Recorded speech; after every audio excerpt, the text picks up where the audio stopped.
The Newsday continues here on One News Now. I'm Charles Lejano.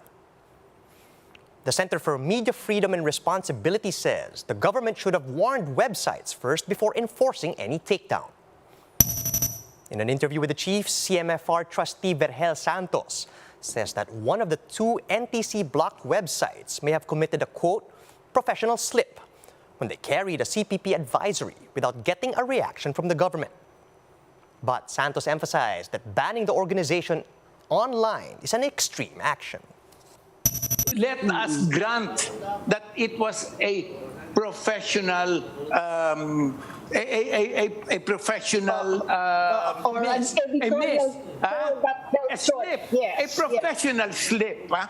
Let's call it that. Right. But does it prevent the government or Esperon from saying what they wish to say in regard to this Second question lang. information? Yes, Kung dapat winar ni Esperon, sa susunod, pag ginawa nyo yan, kakasuhan namin kayo kasi hindi tama yan. May pagkukulang pareho eh. The Health Department says they will focus on widening first booster coverage instead of administering second booster shots for workers. This follows the recommendation of Presidential Advisor for Entrepreneurship Joey Concepcion to open second booster inoculations to employees that help keep the economy afloat. The DOH says the emergency use authorization for the second booster or the fourth dose is exclusive for healthcare workers, senior citizens, and persons with comorbidities.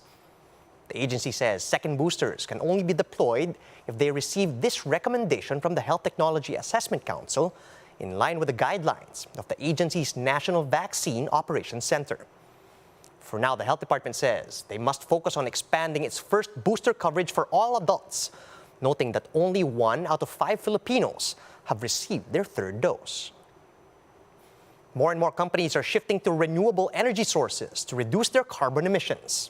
Shaila Francisco tells us more.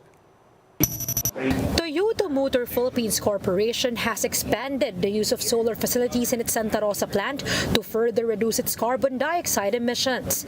This is in line with the company's goal of fast-tracking its plant carbon neutrality or zero carbon dioxide emissions by 2035 from 2050. The car manufacturer increased its capacity by 0.46 megawatt in addition to the 1 megawatt facility installed back in 2018. Its 1.46 megawatt solar facility now contributes 7 to 10% of its total energy requirement. It was also able to reduce carbon dioxide emissions by as much as 1,400 tons per year, which is equivalent to 2.9 million trees planted over 20 years. Overall, the company has spent 94 million pesos for the whole facility as of June. We just have to make some investments, no? But the returns are really it's more than worth it, no? In terms of financial rewards and even contribution to the environment as a whole. So we want to be the model, no, among our initially with our Toyota group, no. We have suppliers, we have dealers, no. We can cascade this to them and show them the benefits of renewable energy and of course overall to contribute to environment. The firm once again tapped Meralco subsidiary Spectrum for the solar facility, the same company they partnered with back in 2018. Spectrum says that aside from Toyota, more companies are now adopting solar facility in their homes and businesses, with the technology getting more prevalent. Solar kasi is the one of the quickest way and the most efficient way, no, of transitioning to renewable. Other than that, the most important one is of course the cost. No? Solar has the least cost, no? And easier to set up. That is why a lot of companies right now can immediately shift to solar and easily benefit from the installations, no? Especially if they have a sustainability agenda in place. For now, Panlilio advises other companies to consider going solar, noting that financing has become more accessible. A lot of financing companies, no, you can avail of solar like banks, no, solar loans,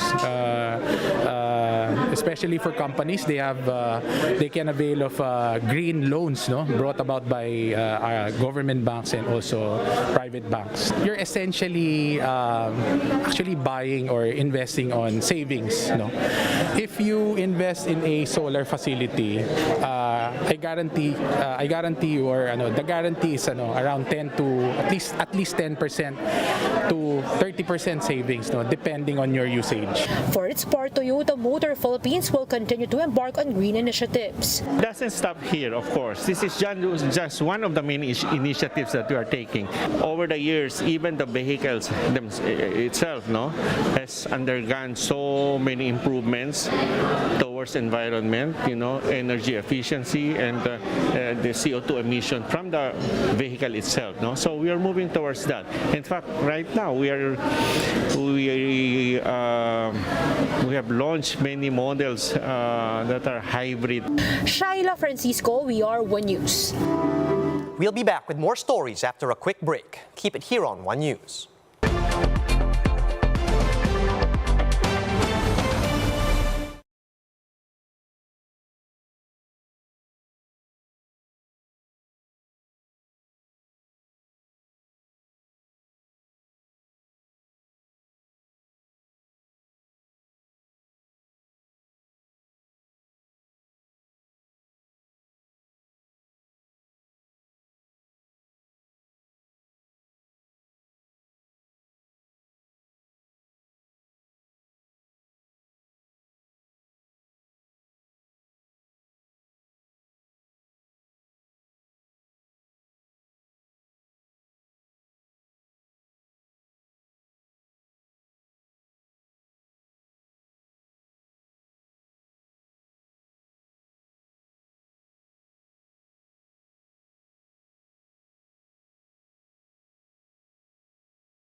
You're still watching One News Now. I'm Charles Lejano.